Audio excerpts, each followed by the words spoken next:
Classic Rock Fans, one of my 10 of the best, and today we're looking at the 10 best prog concept albums.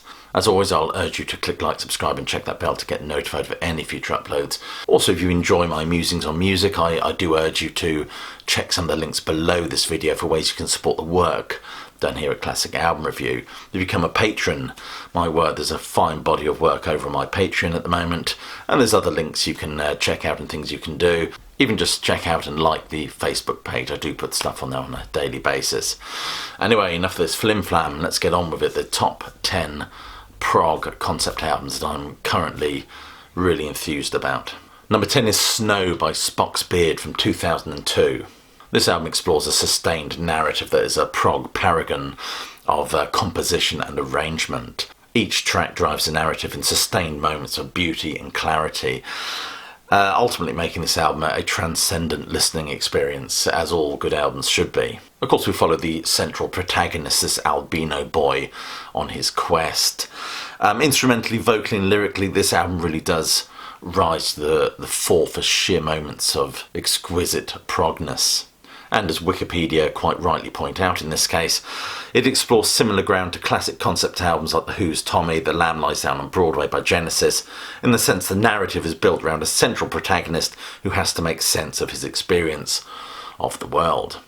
This, of course, is a well-furrowed trope in Western art, the innocent abroad, shall we say. But I guess the subtext of this album, as it deals with such weighty ideas as spirituality, ego, redemption, love, despair. Gosh, it's a real existentialist's picnic. So Snow, who has psychic powers, sets off to New York in this misguided idea that he could somehow redeem human nature, redeem the human race. He has this very messiah-like presence to him. He observes despair, decadence, depravity, addiction. Sounds like a fabulous night out, but for him it's emblematic of everything that has gone wrong with the human race. And of course it's these factors that eventually consume him. And many critics have pointed out that this album borrows from that archetypal prog idiom of the fantasy quest. In many ways you could argue it's an updating of John Bunyan's 17th century Christian allegory, The Pilgrim's Progress. On this album we get 26 tracks that contort and writhe and display all manner of lush shades and arrangements. For me it has a real focus and clarity. No snowblindness here. But this album is a story about seeking truths. Interestingly, it was one partly inspired by the catastrophic events of 9/11. In fact, Neil Moore says it was a very strange time. There was a real end of the world feel in America. I remember driving, listening to Bob Dylan and hearing Congress sing God Bless America. He goes on to say that the character and a lot of the ideas were drawn out of that emotional turmoil. It's also an album just perhaps informed by Morse's newly found Christian fervour. He decides, of course, after recording this album, that his Christian faith cannot in any way be reconciled with his life as a musician in this band, and ultimately he leaves. In fact, he goes on to say that open wide the floodgates, love beyond words and wind at my back are all essentially prayers. Number 9 is Power and Glory by Gentle Giant from 1974. For me, this band are the Cinderella of the prog ball, often neglected, but they're truly remarkable. In fact, I class Octopus as one of the finest prog albums ever. This album comes at an interesting time for the band. If I'm not mistaken, I think David Shulman leaves during or prior to this album coming out. I could be wrong there. But certainly they move to a different label, and a different label that starts to apply pressure on this band to produce music that's more accessible. Gosh, I bet that went down well. And subsequently we got Power and Glory, which is a full-on prog concept album. It's a dense work, but wonderfully so, with lots of ornate stylings and flourishes that you'd expect from this band. A band that defined themselves at this juncture as being in a state of stylistic transit. However, I think Gentle Giant at this moment secured what the prog archives describe as a favoured consistency over constant reinvention. This is their second concept album. I could actually be wrong there, in fact, but it's certainly an album that wraps itself around the idea of the abuse of power. Absolute power corrupts absolutely, as the famous saying goes. But it's an album that's thematically intriguing, and in no way is it based on the famous Graham Greene novel. Whereas the album Three Friends, you got a conceptual simplicity, which a lot of people enjoyed. In fact, that was the very idea behind that record. Very much part of its charm, shall we say. This one, by contrast, is far more spiky. Of course, we are dealing with the 1970s here, that coked up and wired period of time that was very much defined, I think, with the conclusion of the Vietnam War, and not to mention the Watergate scandal. And some critics have pointed out they feel this album comes across, compared to previous albums, as a tad dry. But for me, that's very much the point, really. It's an album that deals with very stark and serious subject matter around which the whole album gravitates. I think on previous albums they've made better use of vocal pyrotechnics and layering, but nevertheless I've got to applaud the ambition of this one, and I generally find it really, really enjoyable listen. Full of all those gentle giant-esque tropes that us prog hounds absolutely love. Its lavish and complex musicianship, as with all gentle giant albums, takes centre stage here. One of the standout tracks on this album for me is Playing the Game for its quaintness and melodic phrasing, but overall it's just a thoroughly enjoyable listen. Number 8 is Metropolis Part 2, Scenes from a Memory by Dream Theater from 1999. So we dip our toes into the pool that is prog metal for our next concept album. A tragic yet life-affirming narrative that deals with love, betrayal, murder and reincarnation. A real Freudian hodgepodge of possibilities and prog meanderings. And some meanderings into some pretty dark crevices, it has to be said, as we follow our prog protagonist as he's put into a hypnotic trance, a regressional hypnotic trance, and gets to explore the murky past. And it's these revelations that flesh out the narrative. So as he goes through this regressive hypnosis, as I've said, he discovers that he was actually a murder victim from the 1920s, and a woman to boot. And as listeners, we're taken on a journey of labyrinthine twists and turns in this rather dark narrative that is at times thoroughly disturbing. Not as disturbing, I have to say, as the Mars Volta's deloused in the comatorium, but pretty dark nonetheless. We're treated to a whole eclectic range of numbers, from the distinctly murky, strange deja vu, which begins suspiciously like Kiss's Love Gun, I have to say, Fatal Tragedy, and of course this is juxtaposed with lighter moments and very uplifting numbers like Spirit Carries On, Finally Free.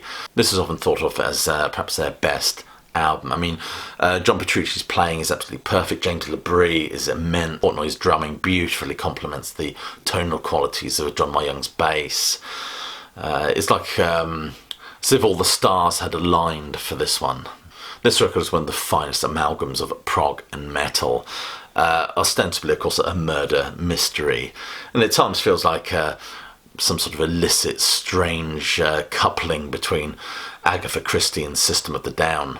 As with all Dream Theater stuff, one can detect the influence of bands like Iron Maiden and Rush, ELP, but especially Pink Floyd. In fact, the Prog archives have stated that the Floyd influences here are pretty apparent. In fact, they go on to say, the opening track, A Gentle Lift, From Wish You Were Here, the opening of Home, and especially the opening of The Spirit Carries On, right down to the Gilmourish acoustic guitar, Waters-like lead vocal, and the female chorus of Ooze, which we can never get enough of.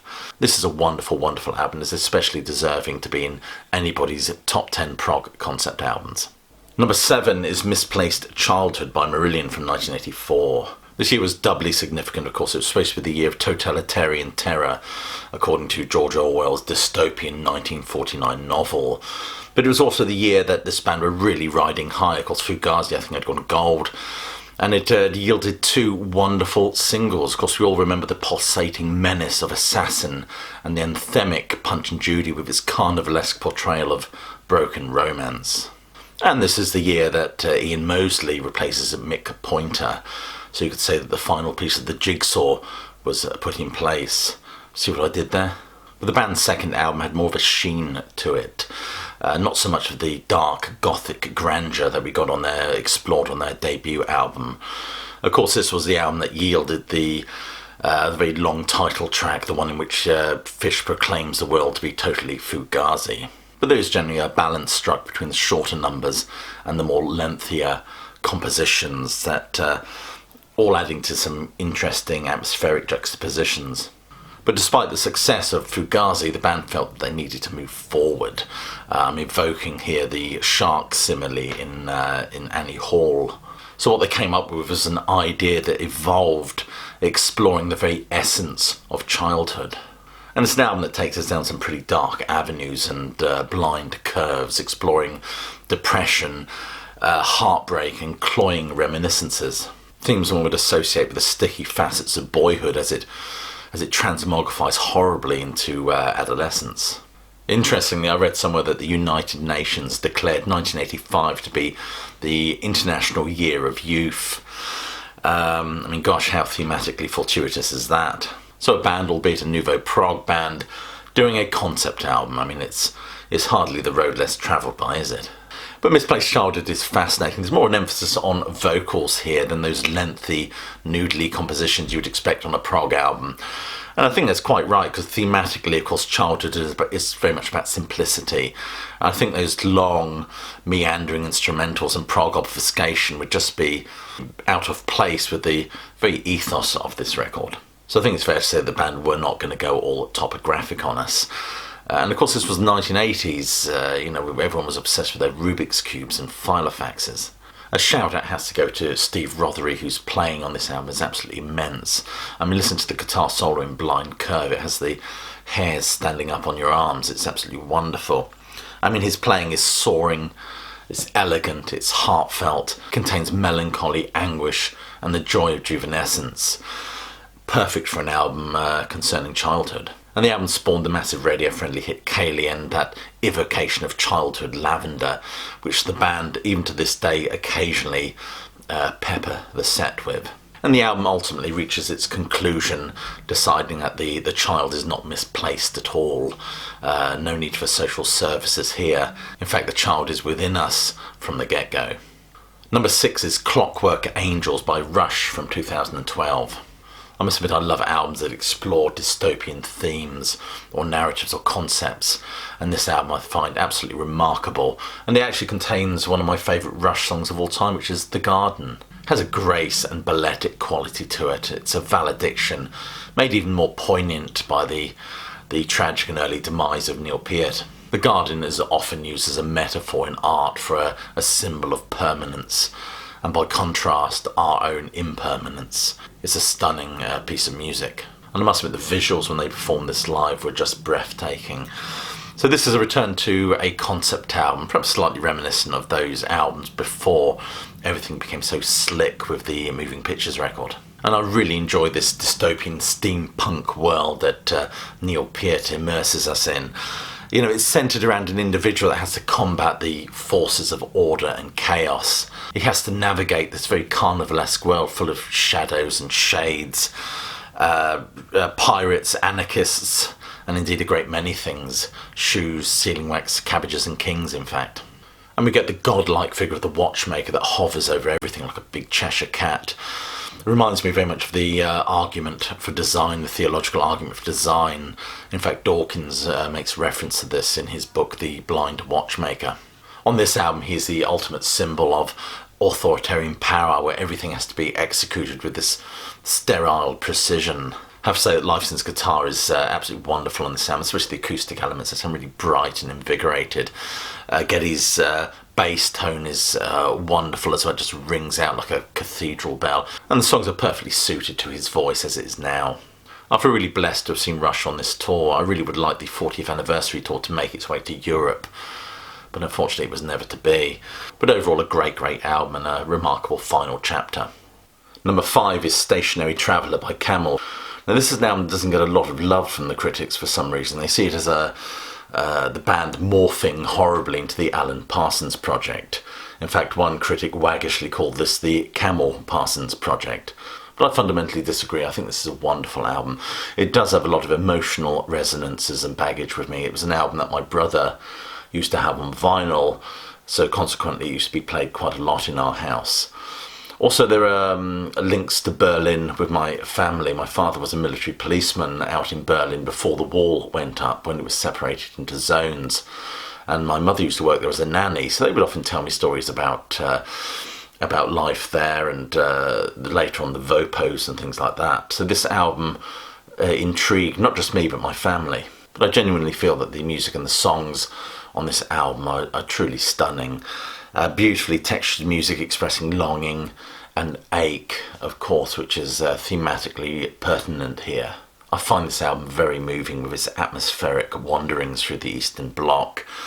This is an intriguing prog concept album at a time when prog concept albums were certainly not in vogue, at a time when albums like this would be presented to you in brown paper bags. I think it was probably more respectable to buy porn at this time than it was to ask for anything to do with progressive rock.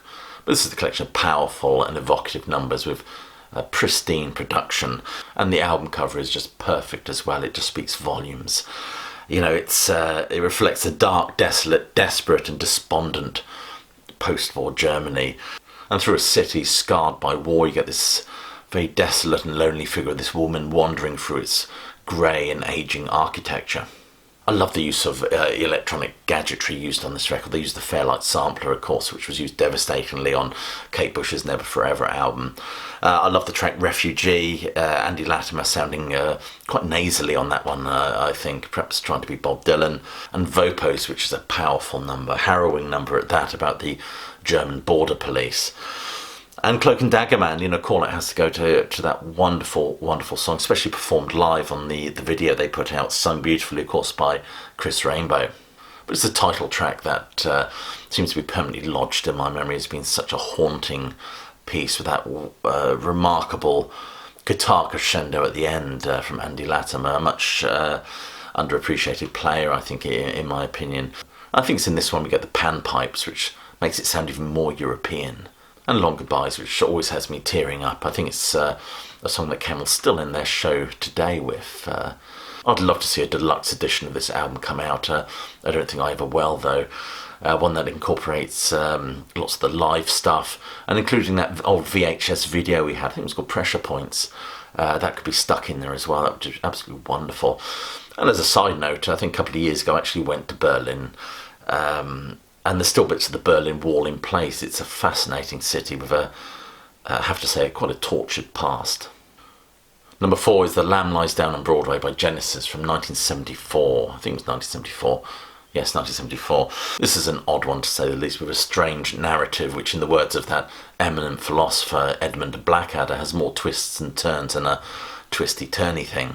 I've always loved the sound of Genesis, those 12-string guitars and the mellotron or mellotronic amblings. Mellotronic, is that an adjective? It is now.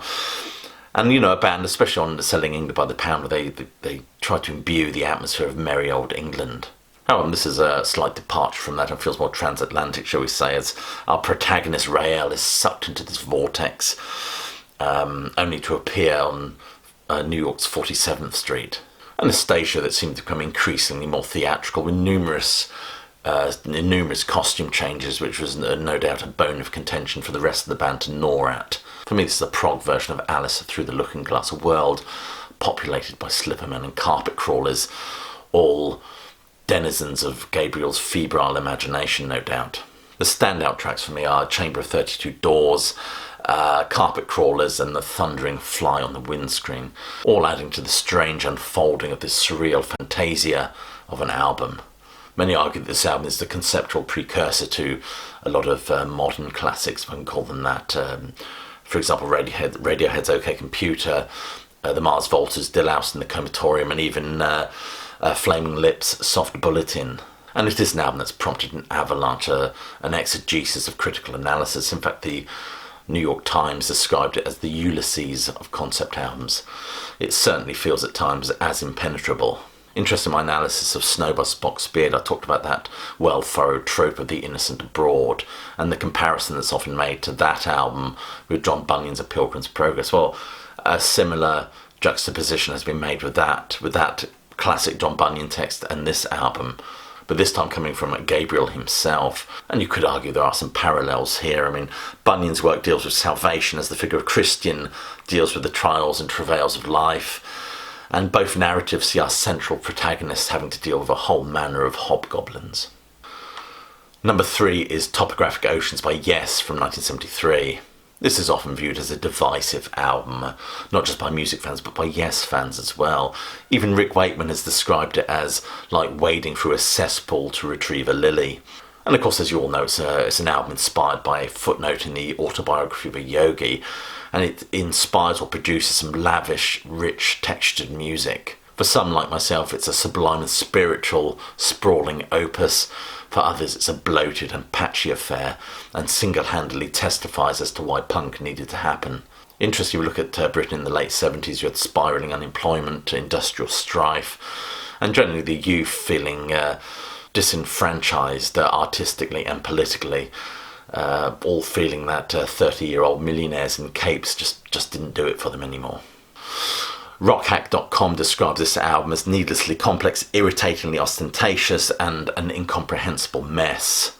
However, I disagree. When I listen to this album, it takes me on a journey. It's oceanic and it's expansive, and it gives the listener space to just breathe and move and digest what they're listening to.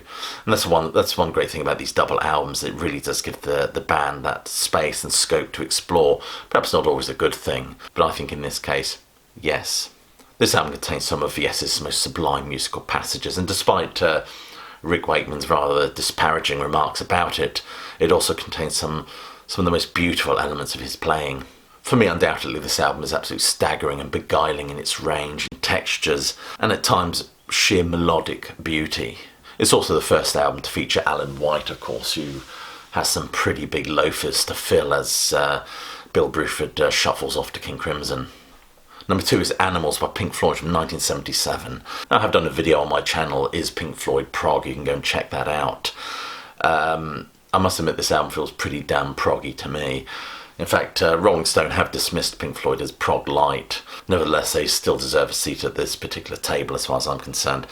Of course, this is Waters' dystopian, Orwellian beast fable, as I like to call it, in which he rails against the inequalities of capitalism and the powers that be.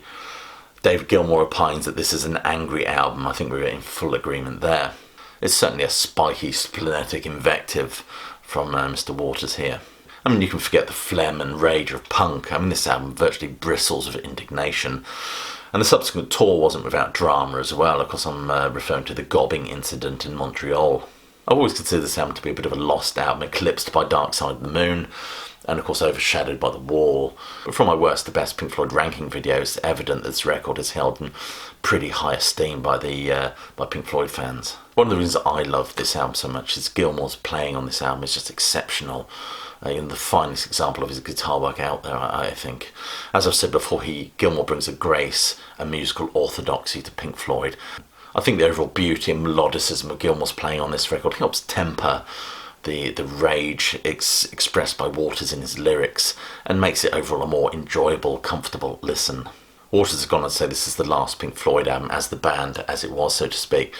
And I must admit, I think he's right. I really enjoy the album Atom Heart, Mother and Metal. Dark Side of the Moon is the pinnacle of their achievement, in my opinion. Wish You Were Here, Animals, and after that it just becomes Roger Waters' band, really. This excellent collection of radio-unfriendly tracks is infused not only with those Orwellian tropes, but some of the most incendiary and lyrical imagery that Waters has ever written. He critiques the very worst aspects of humanity, with the human race subdivided into dogs, pigs, 3 different ones. Whereas Dark Side of the Moon, Wish You Were Here, and The Wall very much explores those existentialist greatest hits from alienation, death, and madness with operatic and symphonic overtures. This album is primarily concerned with fear and rage. As Pitchfork eloquently point out, Animals deals in dirt under the fingernails reality, the common smallness that simultaneously binds and repels us all. This record is unrelenting in its attack. I have to say, seeing Waters on the Us and Them tour, that it was the Animals section of that tour that got the biggest response from the audience and myself. But it's understandable that this album ruffles feathers. It's certainly not everybody's bag of feed, is it? Number 1 is Thick as a Brick by Jethro Tull from 1972. This prog parody, the mother of all concept albums, wasn't born out of meanness, but a genuine respect, I think, but also a feeling that the prog alumni were taking themselves far too seriously. Oscar Wilde famously said that imitation is the sincerest form of flattery. I think we ought to keep that in mind here. There is no doubt this is Anderson assuming the garb of that naughty boy who likes to point out to the worshipping crowd that the king is indeed in the altogether. And he goes on to poke that sleeping behemoth at his progressive rock with a rolled up copy of the St. Cleeve Chronicle. This record is an eclectic fusion of rock and English folk, drawing from that rich history of English satirical wit, as he looks to puncture what he perceives as convoluted musical windbaggery from artists such as Yes and King Crimson. Ian Anderson has gone on to say there's no doubt that these guys were exceptional musicians. They just had a tendency at this time to vanish up their own aspect. But this album is a wonderful hybrid of musical form, as Jethro Tull and indeed progressive rock essentially is. Many of the prog tropes and idioms are mercilessly lampooned on this, from the aimless fiddliness of some of the passages to the allusions to mythos and legend. Of course, there's lots of figures from popular culture referenced on here, as well as some gloriously fragrant wise aphorisms like, let me make you a present of song as the wise man breaks wind and is gone. You know, I could talk about this album until the proverbial heifers make their way homeward, but I've already done just that. There is a classic album review on this very album, which I'm very proud of, I have to say. If you want to hear me talk more about this record, go and check out that video. But I have to say, this easily fills my number one spot for the ultimate prog concept album. A couple of honourable mentions to round this off. I'm a huge fan of the Magenta album 7, and I do rather like the Mars Volta Still Oust in the Comatorium, a very dark album. If you like Dream Theater, maybe you ought to go and check that one out as well. So you've been watching a video of a classic album review. It just leaves me to say, I hope you're all staying safe, staying warm, but more importantly, do keep listening.